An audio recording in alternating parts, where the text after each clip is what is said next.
हमारे सनातन में कहा जाता है कि ऐसा कुछ भी नहीं है जिसकी आप कल्पना करें और वो हो न चुका हो। तुलसी बाबा ने भी मानस में बताया है कि राम जी लक्ष्मण को ये बात समझाते हुए कहते हैं कि हमारी कोई भी कल्पना ऐसी नहीं है जो अस्तित्व में न आ चुकी हो। उसका अस्तित्व कहीं ना कहीं होगा, किसी और लोक में, किसी और आयाम में, किसी और युग में, किसी और समय में, किसी और कल्प आदि में वह मूर्त रूप में अवश्य ही आ चुकी है। हमारे सनातन में यह भी कहा जाता है कि हम सबकी चेतनाएं एक दूसरे से जुड़ी हुई हैं। इसे इस तरह भी कह सकते हैं कि हर आत्मा परमात्मा का एक अंश है। मतलब सबकी चेतनाओं का अपना एक अस्तित्व तो है, लेकिन विस्तृत रूप में ये सभी चेतनाएं एक दूसरे से जुड़ी हैं। इस कॉम्बिनेशन को सामूहिक चेतना कहा जाता है। इसका एक उत्कृष्ट उदाहरण है सामूहिक प्रार्थना। लगभग हर धर्म में सामूहिक रूप से की गई प्रार्थना पर जोर दिया गया है। दूसरे धर्मों का तो पता नहीं, लेकिन सनातन में इसके प्रभावों पर विस्तृत चर्चा हुई है और ऐसा सिद्ध हुआ है कि सामूहिक यज्ञ, प्रार्थना या उपासना और मंत्रोच्चारण के बहुत बड़े प्रभाव दिखाई दिए हैं। खैर, बात का विषय अलग हो गया, तो मुख्य बात यह है कि हमारी चेतनाएं आपस में जुड़ी हैं। अब इन दोनों वक्तव्यों को ध्यान में रखते हुए बात करेंगे कौंध की। क्या होती है कौंध? कौंध मतलब अचानक ही किसी विचार का आपके मस्तिष्क में आ जाना, जबकि पहले कभी आपका उस विषय से कोई वास्ता ही नहीं था। अचानक ही किसी समस्या का समाधान मिल जाना, जिसके लिए आप काफी समय से परेशान थे और आपको समाधान ही नहीं मिल रहा था। ऐसा होना कि अचानक ही कोई ऐसा विचार आपके दिमाग में कौंध जाए जिसका आपसे कोई वास्ता ही ना हो।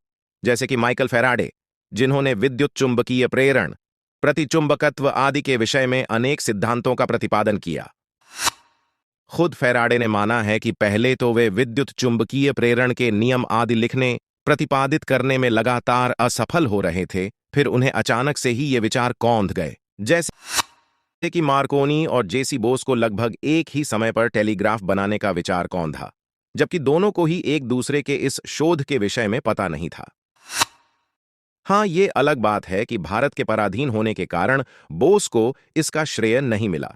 जैसे कि जेम्स वॉटसन को डीएनए की डबल हेलिक्स स्पाइरल संरचना सपने में दिखी थी। जैसे कि दिमित्री मांडेले को आवर्त सारणी की कौंध नींद में ही आई थी। ऐसे कई उदाहरण हैं, लेकिन मुख्य प्रश्न यह है कि क्या सामूहिक चेतना का हिस्सा होने के कारण ऐसे विचार उन चेतनाओं से, जहां ये मूर्त रूप में आ चुके हैं, उन चेतनाओं में ट्रांसफर हो जाते हैं जहां ये अभी भी कल्पना ही है? अगर वैज्ञानिक दृष्टिकोण की बात करें तो क्लासिकल फिजिक्स के नियमों के हिसाब से यह असंभव था, लेकिन क्वांटम भौतिकी में यह संभव है। क्वांटम भौतिकी में यह सिद्ध हो चुका है कि आपस में जड़े क्वांटम कणों के बीच सूचना का आदान प्रदान होगा ही होगा, भले ही उन कणों के बीच कितनी भी दूरी हो। और ताज्जुब की बात है कि सूचनाओं के आदान प्रदान में कोई समय भी नहीं लगेगा। मतलब यहां सूचना प्रकाश के वेग से भी अधिक गति से चलती है, कई मामलों में प्रकाश के वेग से 10,000 गुना अधिक गति से भी। इसे क्वांटम उलझाव या क्वांटम इंटैंगलमेंट भी कहा जाता है।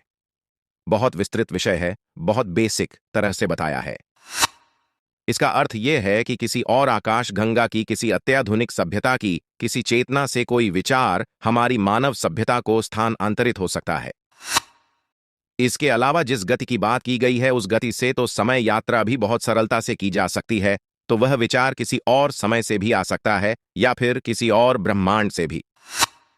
तो अगर अगली बार आपको अपनी किसी ऐसी समस्या का हल अचानक ही मिल जाए जिसे आप बहुत समय से खोज रहे हों, या फिर किसी ऐसे विषय पर आपके दिमाग में कोई बढ़िया विचार कौंध जाए जिस विषय पर आपका ज्ञान शून्य हो, या उस विषय से आपका कोई लेना देना ही ना हो, तो यह समझिएगा कि किसी और काल, ग्रह, युग, कल्प, आकाशगंगा या ब्रह्मांड से किसी चेतना ने आपको वह विचार भेजकर आपकी समस्या हल कर दी है।